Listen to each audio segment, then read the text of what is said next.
டேய் நல்ல power aunty உட்காந்துருக்கல, அது பக்கத்துல போய் உட்காருங்க, மத்ததெல்லாம் நான் பாத்துக்கிறேன். ஆண்டி எப்படி ஆண்டி இருக்கீங்க? பாப்பா வாங்க. எப்ப தம்பி ராஜ்குமாரியா நல்லா இருக்கியாப்பா? நல்லா இருக்கேன் ஆண்டி. ஒரு கார் ஒண்ணு வாங்கியிருக்கேன்.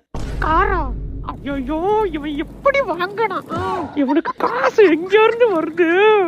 அப்படியே பைக் ஒண்ணு வாங்கலான் இருக்கேன். பைக்குமா? எங்க இருந்துடா காசு வருது உங்களுக்கு? அப்புறம் ஒரு 5 ஏக்கர் இடம் ஒண்ணு பேசிட்டு இருக்கேன். 5 ஏக்கரா? நோ கொஞ்சம் பார்த்து கம்மியா சொல்லுண்ணா, ஓவரா எரியுதே. ஓ சரி சரிடா. அது 5 ஏக்கர் இல்லையாமா, 1 ஏக்கர் தான் இருக்கான். சரி அதை மட்டும் வாங்கலான்னு. 1 ஏக்கர் தானா? அப்புறம் ஒரு பெரிய இடத்துல ஒரு பொண்ணு பிடிச்சிருக்கேன் ஆண்டி. அந்த பொண்ணு வீட்டுல எப்படியும் ஒரு 100 பவுன் போடுறேன்னு இருக்காங்க. 100 பவுனா? அப்புறம் ஒரு கூட ஒரு ஆடிக்காரு அது இதுன்னு கொஞ்சம் வசதியான ஃபேமிலி தான். என்ன சவுண்டே காணும்?